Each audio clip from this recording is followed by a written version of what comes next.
But you have to understand, you have pocket aces. There is nothing in the sales landscape in now that equates to what we have at FFL. There isn't. Hi, everybody. Grady Polcyn. Welcome to the America Agency.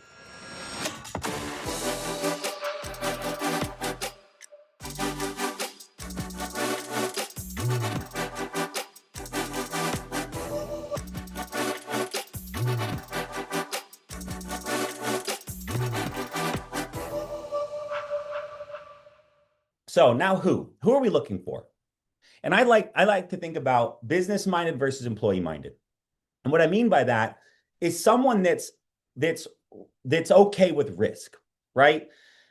And what I mean by risk in a sense is that like sometimes risk can be you can be okay with risk because you have a lot less to lose, right? When I lived in an apartment and had a crappy old Volvo, I didn't have much to lose, right? I got involved in MLMs. I swiped the card for their builder package. I started, handing out cans of my supplements to people I knew, my aunt, my uncle, neighbors, high school buddies, college buddies, trying to recruit people into my network marketing business, right? I didn't have a lot to lose, right?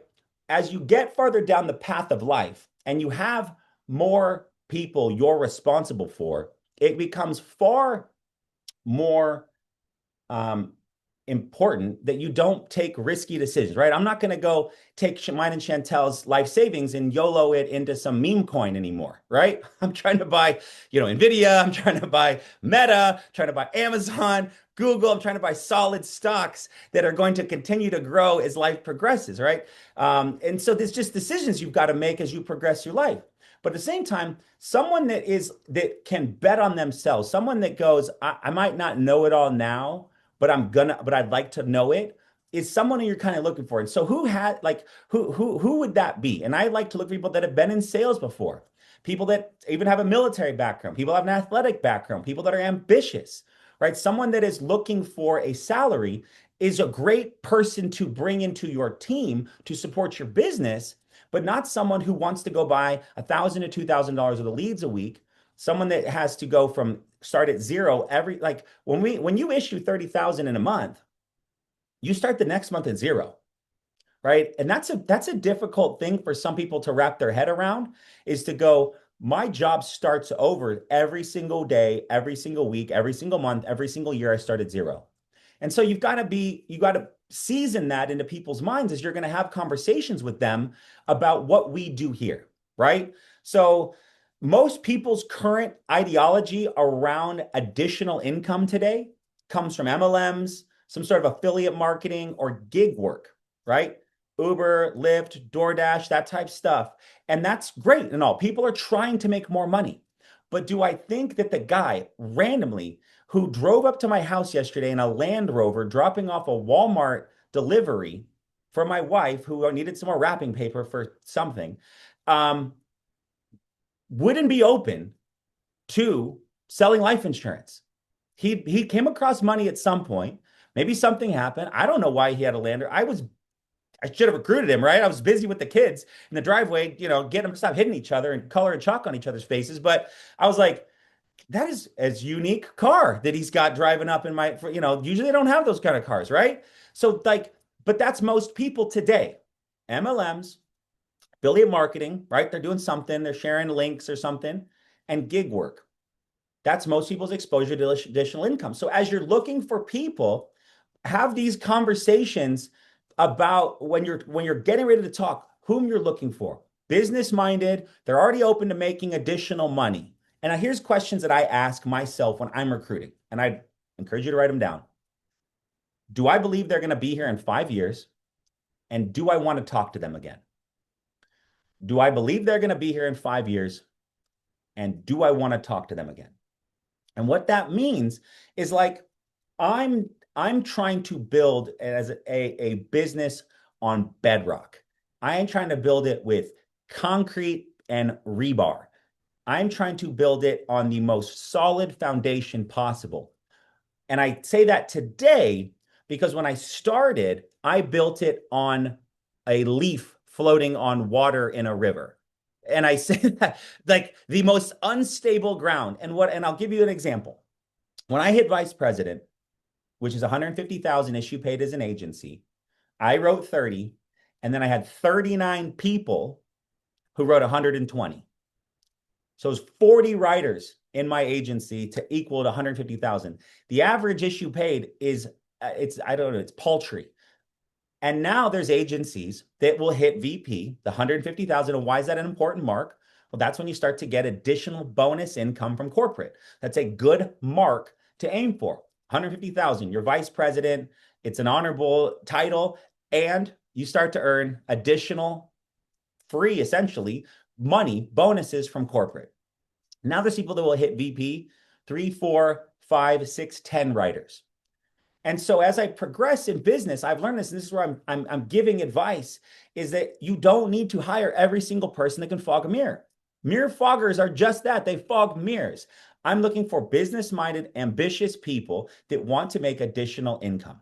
Okay. So do I believe they'll be here in 5 years, right? What is their life plan? Are they bouncing around a bunch of things? Do they take time to respond back? Do they take too long to respond back? Do they have a bunch of kind of quirky off the rail questions, which are okay, right? Sean often talks about that if every single person was like him, this business would be 10% the size. So we have to have diversity.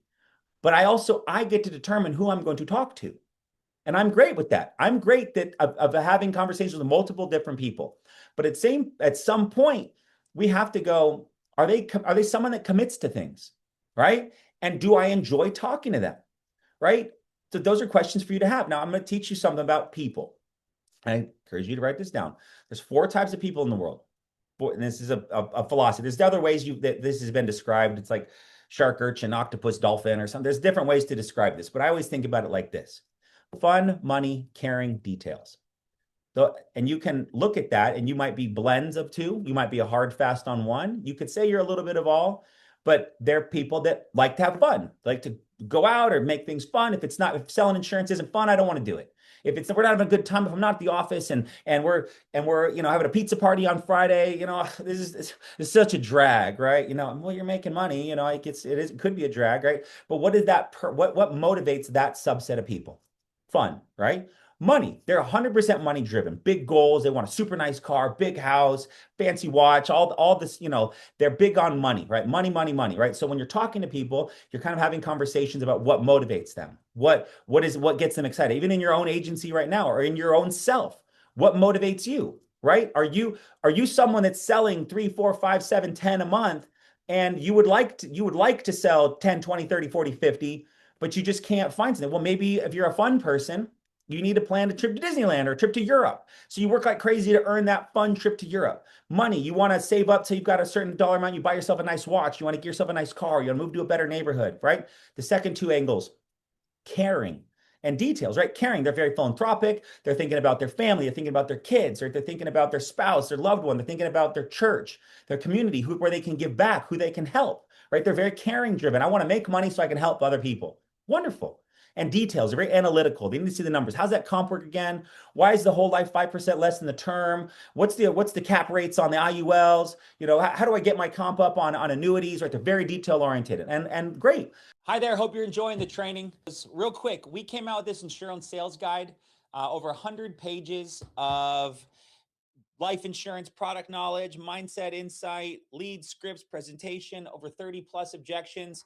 I will send it out to you free. Just click the link below, and we'll send it out to you free. So you need to have conversations with them about the way that they want to learn. And you'll learn that as you're having conversations with them.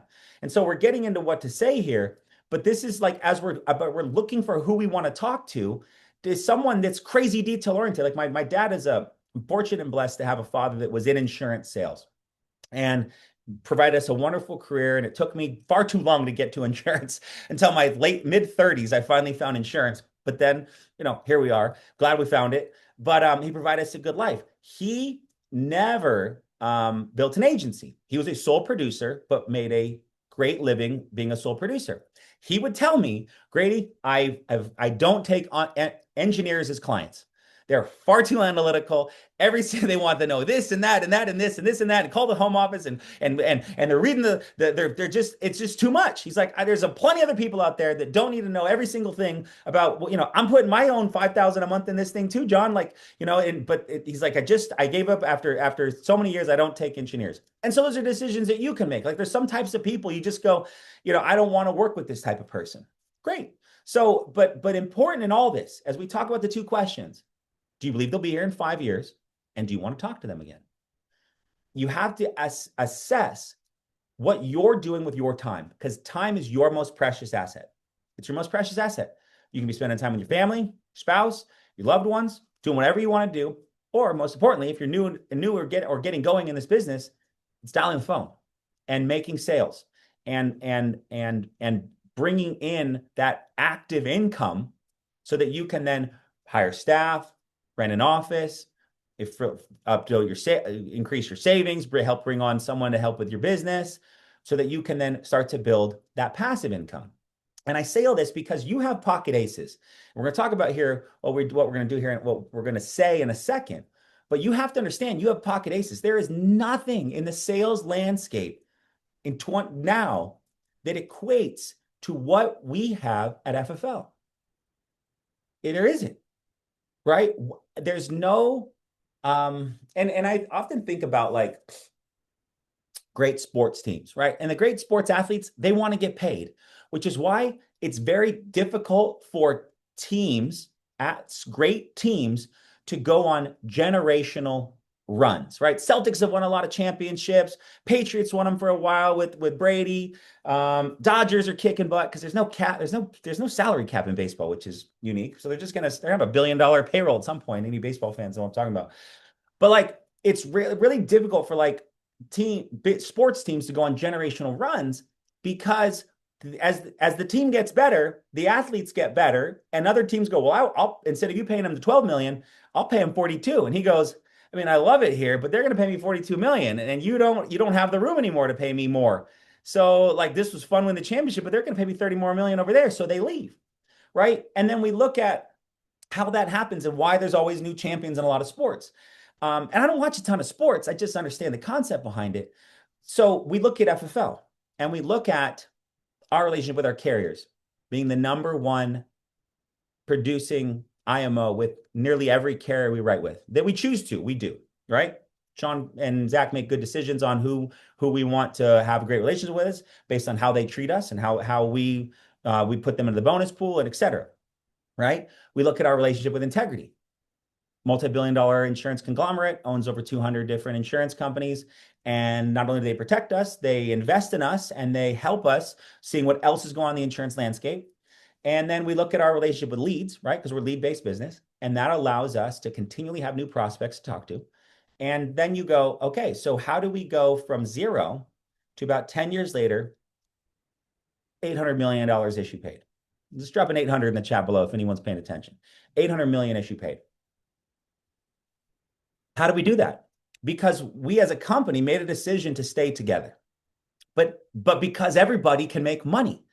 And that's the difference that we have on a Pocket Aces environment, is that we make the producer first, right? Sean talks about a three-legged stool. It's great for the company, great for the carrier, great for the agent, right? Our three-legged stool has the agent as the number one thing, right? That's why Sean built this company from an Amazon mentality, right? What's the littlest I can take off the top?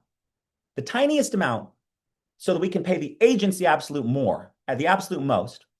And then if we do it right and hold on and keep the costs low, fast forward a few years down the road, that little bit can turn into a lot bit, can turn into more. And we've done that. Company's profitable, got incredible staff, great technology. And that's where, when you look at a philosophy like our company, that if we continue to take care of the agents and create a great harbor, like for a lot of you new people, there's no company that pays what we pay from a bonus standpoint, a comp standpoint, producer bonus standpoint. Who won the Cancun trip, the 2 cruises, going to Puerto Rico now? Then you flash over to the carriers. You know what a lot of other companies do is that money that they put towards producer bonuses, like a You First bonus, a Mutual of Omaha bonus, or the AmAm trips, the IMOs take that money to the house. They keep it themselves. FFL pays it out.